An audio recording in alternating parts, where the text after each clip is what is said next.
Mic Drop Moments is sponsored by Grow Radio. Grow Radio is an online radio station dedicated to bringing you a different podcast on the hour, every hour. I'm proud that Mic Drop Moments is played on Grow Radio every Tuesday at 3 p.m. and Friday at 8 a.m. and to be part of their podcasting community. If you want to listen to the station, explore their shows, check out many of the blogs to improve your podcasting skills, or get your podcast onto Grow Radio, head over to growradio.uk today. Today I'm chatting with Nikki Stock, who calls herself a straight talking strategist and mentor. Hello, Nikki. Hi, Sandra. It's really delightful to be here. I'm looking forward to having our little natter. Now, we've never met face to face, but we've got all these synergies going on our connections on Facebook, and it just seems we're living these parallel lives in some fashion, and I'm really excited about chatting to you today. But first, tell us about what you do. So essentially, I am a business strategist and mentor, and I say straight talking because I'm not going to blow smoke up you. It's not going to be like that. My clients will say they know what a hard no is before they even contact me. So really, where I am with that is I look at a client's business and really try and help them create a profitable and sustainable business, but more importantly, that works with the life they live. And that's where the life architecture comes in as well. So it's strategy, it's mentoring, it's taking them on a journey so they get to a point where they feel that they're no longer the tail wagging the dog's wagging the tail again. So it's putting them back in control. I think there's definitely something in our society at the moment that we should be always foot right down, full pelt all the time, not necessarily leaning into the ebb and flow of business. And so I kind of have a more gentle approach, but with a bit of straight talking at the end.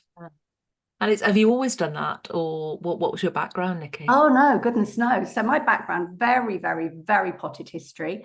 I was supposed to go to uni and study law. I got a place to study law, and I thought I was going to be the big prosecutor and put the bad people away. And then I had a bit of a wobble and thought, oh, that's a long time to be studying. Not sure I really want to do that. So I quickly went to London, got a job in London for a year, and then ended up going to live in Portugal and Spain for 4 years. So traveling, and basically I did work in timeshare. I'm not proud of it, but you know, we've all got to earn a crust. So I used to work for 9 months of the year and travel for 3. So that's where my love of travel came from. And then when I came back to the UK, I went into corporate. So I worked for Bupa and I worked for American Express, and I was sales manager.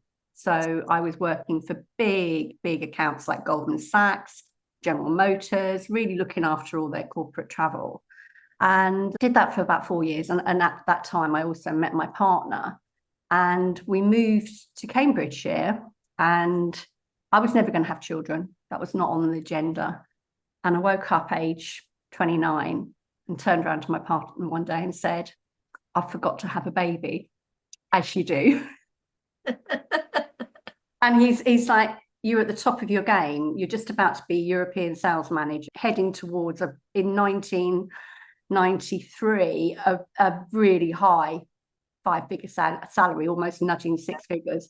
Why the hell are you doing this to me now? And I was like, just forgot, just need to have a baby. So anyway, had the baby and didn't go back to work because I loved her so much. So you can imagine we've gone from this huge income to him trying to provide for us all. And at that point, he said to me, you need to work, you need to do something because you're going to go mad. And I thought, no, I am. And he was working for a distributor in FMCG. So for our listeners, fast moving consumer goods. And they'd been offered a brand called Banana Boat Sun Care, which at the time was looked after by a little distributor down on the south coast and was turning over about 70,000 a year.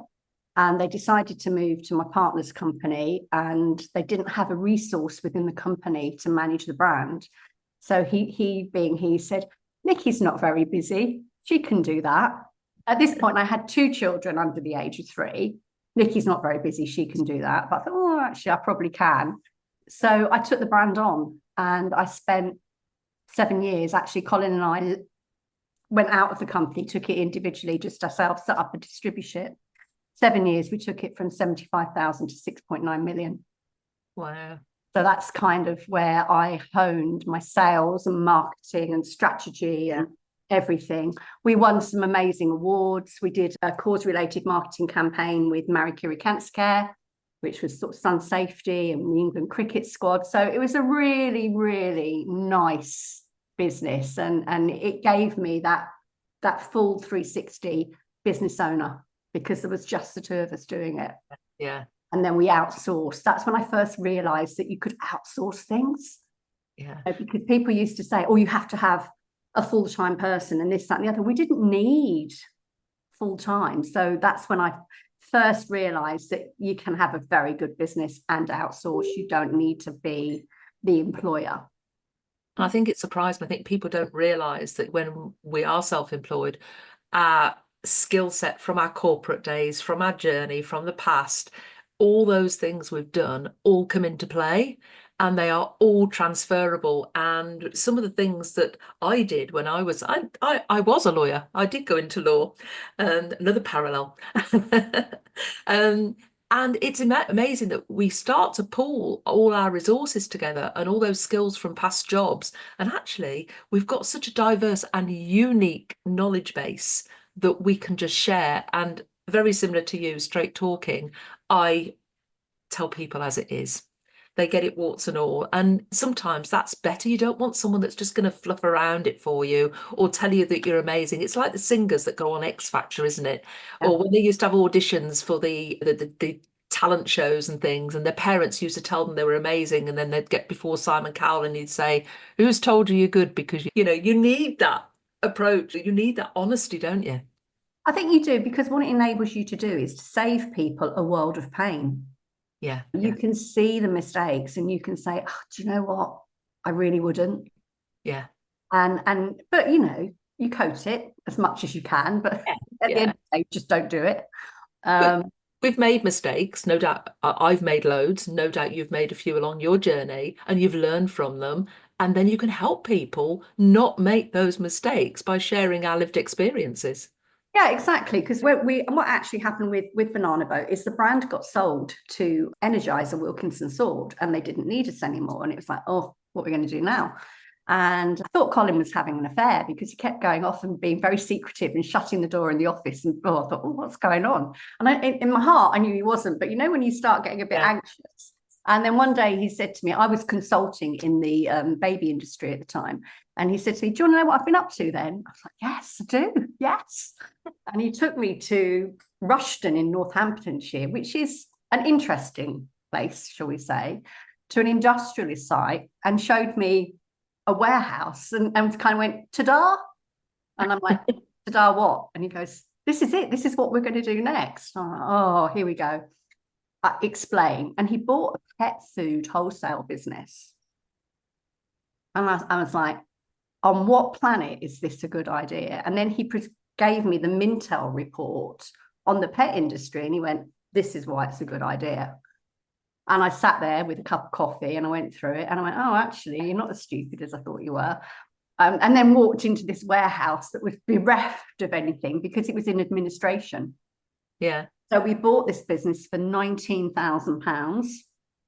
We had containers full of, can I say, cat collars and pigeon food and ferret hammocks. Who knew that you needed a hammock for your ferret? And hamster balls was pretty much what our stock was when we bought it. And the vision was that we would turn it around. It was purely wholesale. We decided to retail as well. And it was still before online was really there. You didn't really do online at the time. And so our vision was we were going to be like a mini Pets at Home country stores, get the model working, and then roll it out across East Anglia, skim off the top. So it was a really sound proposition. It played to all our skill sets, even though working in a warehouse smelling of pigeon food really wasn't my idea of fun, but I could see where we were going with it. And unfortunately, we'd only had it 6 months and he got diagnosed with cancer. And that started this new journey, because we then had to navigate managing a very, very sick man and scaling a business from on the floor, which we did, or I did, because unfortunately Colin did pass away 12 years ago. And there's another story there about me, which we'll talk about another time. But what I was left with was a business that was still pretty much on its knees, 6 staff. I was recovering from a very bad illness as well. And I had to use all the skills from all the other businesses to get it to a point where I could actually sell it. Because when you've had that kind of experience, your whole reason for being, your why, changes massively. And I didn't want to be the person that was continually hustling and looking for the next thing. So in about 18 months, 2 years, I got it to turn over 1.8 million, which was okay. And I thought, oh, maybe someone might like to buy this. Wasn't sure. First person I rang up was a supplier of mine. And I said to him, Simon, I'm not sure. Just, would you like to buy my business? And he went, I would. Fantastic. How much do you want for it? And I was like, oh, I have absolutely no idea, because I hadn't got that far in my head. Yeah. Anyway, so a few phone calls and a bit of paper, and 72 hours later, we'd done a deal. Fantastic. Which was brilliant. And that gave me that space. And this is what I talk about when I work with my clients. Sometimes we just need space to be and feel and work out what life is going to look like for us moving forward, and how our businesses can support that life without it becoming an absolute drain on us. So I'm seeing a lot of people, and we talked before we came on about women of a certain age, let's say women 50 plus. A lot of us are in business, a lot of us work for ourselves. We've been it, we've seen it, we've done it, we've walked the walk. We know, and I can sense now when I'm going to approach burnout. I can sense when something's coming, and some things we can't cope, we can't cater for. We are going to get curveballs, but it's the way that we handle that. I said my word for this year is simplify, because I want to simplify my life into 4 suitcases so that I can pick one up, whatever the season is, and just go off anywhere to an internet connection.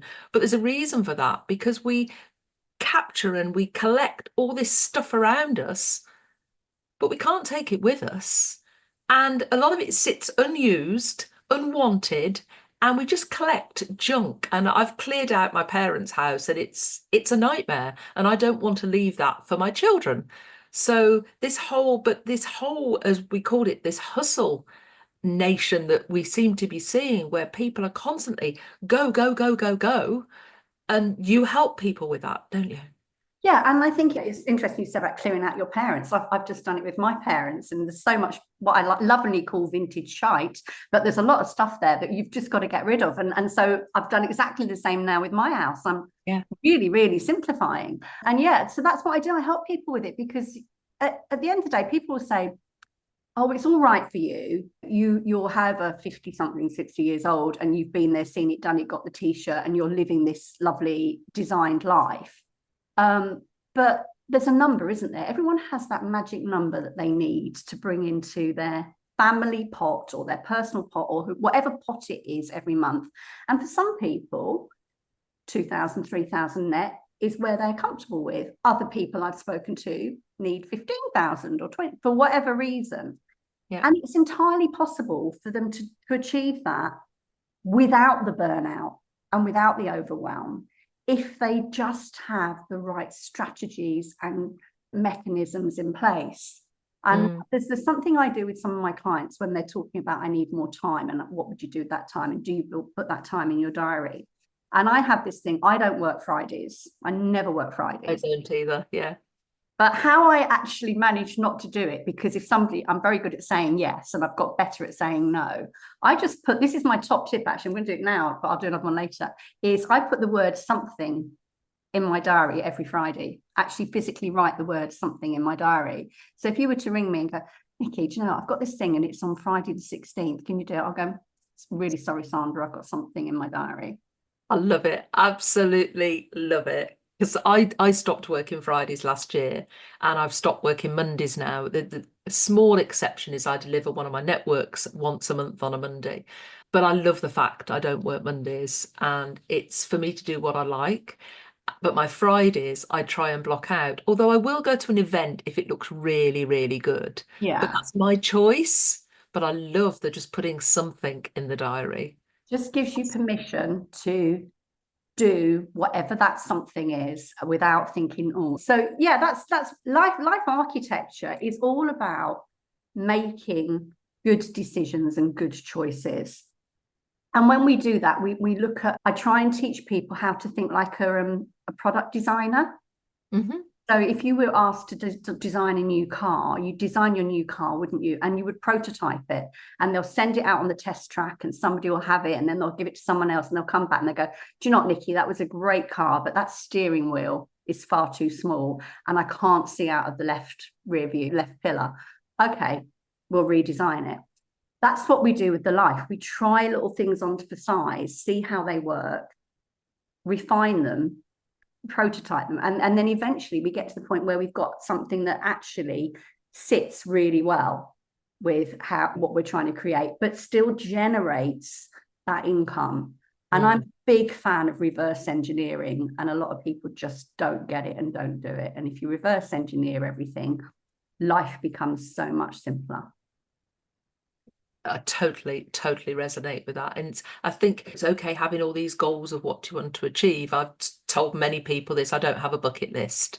I have an effort list. Basically, if I see something, I want to do it, I do it. And I have that as the end result. That's what I want to do. How am I going to get there? And you reverse it and work it back. And it just makes sense. And life doesn't have to be complicated.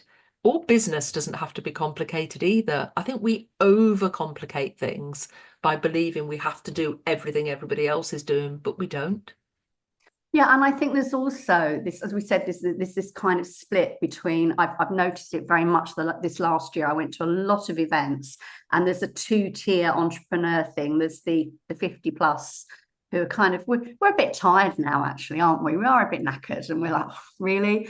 And Mondays, but so we're just sitting there knowing. And then there's the younger hustling generation, and I think there's a danger that people listen too much. People say, right, you've got to have this, you've got to be doing this, you've got to have a CRM, you've got to be on Instagram, you've TikTok and Facebook, and you need to be doing and it creates FOMO, it creates overwhelm.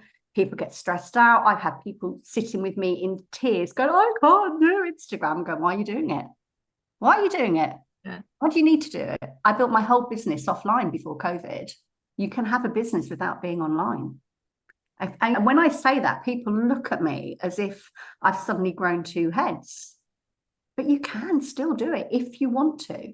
Yeah, it depends on the design of the business you want. There is a way to be in business and not be out there and be online and whatever. When I started my business, it was the Yellow Pages and the websites had only just come into being. It was 20 years ago. That's what we did. We hustled and went via the Yellow Pages, a different way of networking events. and you would actually phone people and have a conversation. Yeah. And there wasn't that immediacy, was there? You put a proposal in and you'd send it by snail mail. They'd get this beautiful proposal, and then you might phone them up 7 days later and they may or may not come back to you. And it was this very, very gentle, lovely way of doing business. And the internet and technology's got a lot to answer for. So some of it's good, but it has put us in this need to be very immediate with our responses on whatever it is, whether it's social media, whether it's sending emails. There's this hustle, urgency. I don't know. I just want everyone to slow down a bit.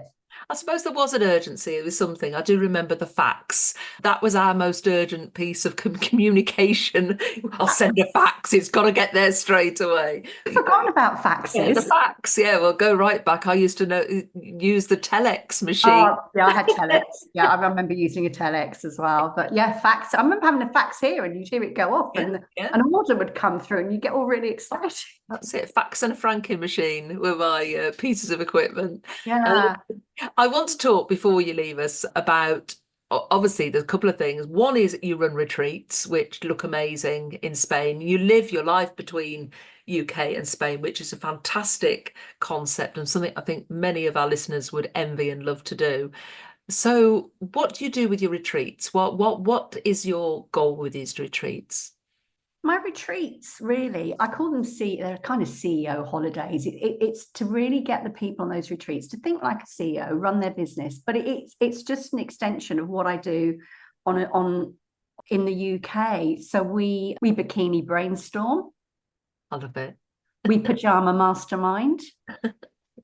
It's very casual. It's very laid back. And it's all about looking at where you are now with your life and your business, where you want to go and how you're going to get there in the way that's most aligned to your values and your needs. So again, it's a very gentle thing. We don't have guest speakers because I find that when you've got a group of like-minded entrepreneurs, and although I don't curate the retreats exactly, I kind of do. And I think it's just because of who's in my world anyway. I attract a certain type of person. Yes. So I never have any anxiety about who's going to be there because they're all very heart-led, very given. And a bit like when I do something called net mastering, where we all meet and we mastermind out ideas and problems. It's like that on a bigger scale. So someone will come and say, I'm at this stage in my life where I only want to work 2 days a week. And I'm thinking of creating this new product or this new business. And we will literally mastermind it out and then once we know what we're doing, we'll not really journal, but we'll map things out. Everyone gets a lot of time with me. Most people in the retreat will have a couple of hours with me over the 5 days so that I can give them the benefit of my experience.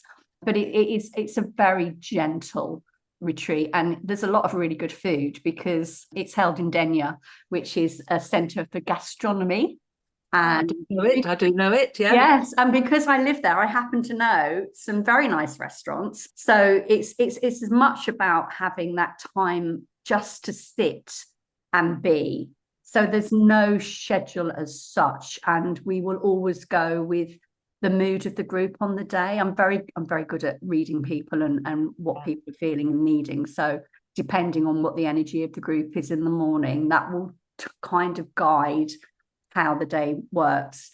But I also do retreats in the UK. I'm doing a human design meets life design with my good friend Katie Davis later in the year. And that's another thing. I'm leaning in a little bit to human design, and it kind of works with life design because once you know where you are, you can mesh them together and you can create something quite special.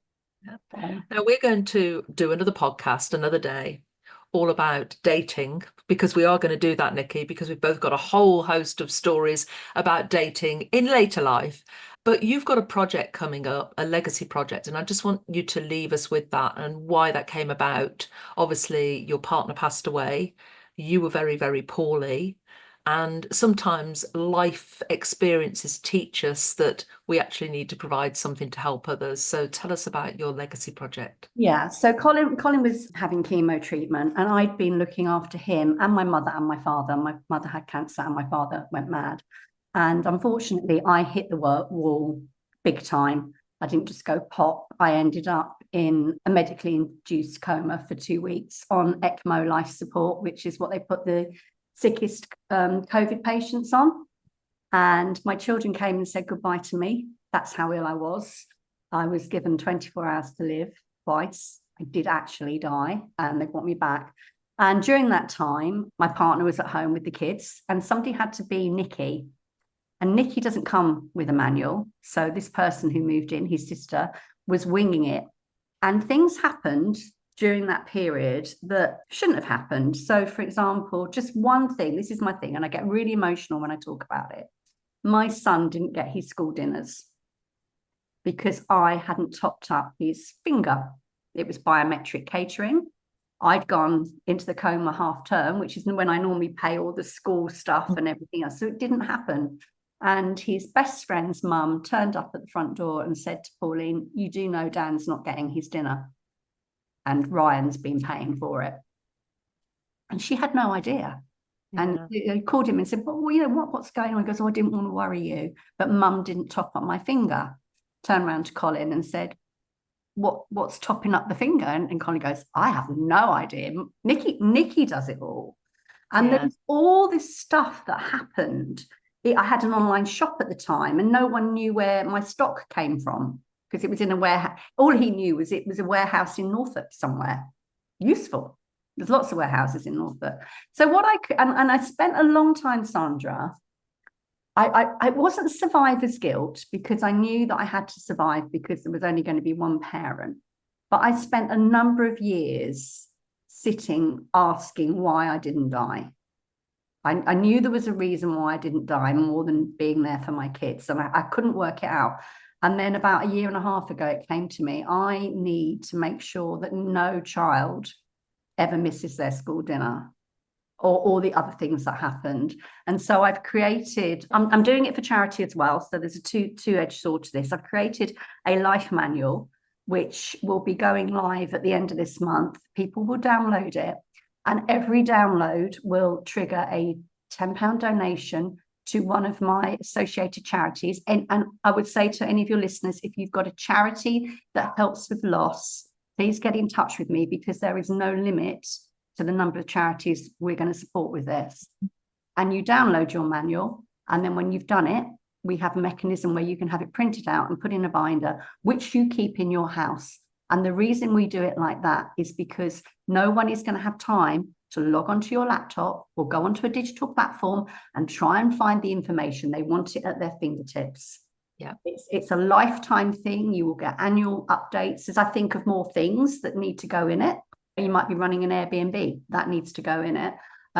It will be updated. And then the second stage of that is we're doing one for solo entrepreneurs as well, because there's two different things. So it's called My Life Manual, and it will be out at the end of the month. And yeah, it was strange when my dad was terminally ill. He wrote down all his passwords in a book. That was like gold. And he wrote on every envelope for every utility bill. He wrote on every policy what the phone number was and what the current situation was. So all I had to do was go through his folders and every bit of information was there. But I don't think many people do that. No, and I think the thing is, there's a lot of stuff out there that is for end of life. Yeah. But this isn't this is for end of life. There is a whole section at the back which is called, don't know when you're going to go. The whole section at the back is all the boring stuff, like how you can digitally store your passwords and everything else. But this is for people who are also temporarily out of the family. Like my friend went to have routine bowel surgery. She thought she was going to be in and out in 2 days. She ended up in intensive care and didn't come out for 5 weeks. Single parent, 1 child, 3 dogs. Yeah. Yeah. Nobody knew anything. It's for those unexplained as well as end of the that's it. And I've set myself a target of £1 million next year to raise for the charities. Well, congratulations. We will share the link. If you let us have the link when it goes live, we'll pop that into the show notes and make sure everybody's got that. It's amazing that you're doing something and wanting to give back in that way. I know that the work you do is phenomenal, and I can't wait to meet you in person because I think that's going to be a very long coffee. We'll have to do lunch and probably I think we're going to have to do lunch somewhere. Yeah. I always ask my guests to leave us with a top tip or piece of advice. I call it your mic drop moment. What would you like to leave us with, Nikki? It's quite simply this. I was really close to my grandmother, a wise old woman. And whenever I had something going on with my life, if something went wrong or went right or whatever, she used to call me Dinky. And she used to say to me, Dinky, what's meant for you won't pass you by. And I think we all just need to, when we're having those moments, whether it's our personal life, whether it's our business or whatever, and we've got those moments when we think we're going to throw it all in and go and work in Tesco's or whatever is going to happen, or go and do the eat, pray, love thing, just remember that what is meant for you won't pass you by, and you just have to stick with it and have the courage of your convictions. Sounds amazing. Thank you for sharing that with us. I really appreciate that. We'll share all your contact details in the show notes. It's been great chatting to you, Nikki. I think this is just part 1 of a series, but it's been lovely chatting to you. That's Nikki Stock, the straight talking even strategist and mentor. Thank you, Nikki. Thanks, Sandra.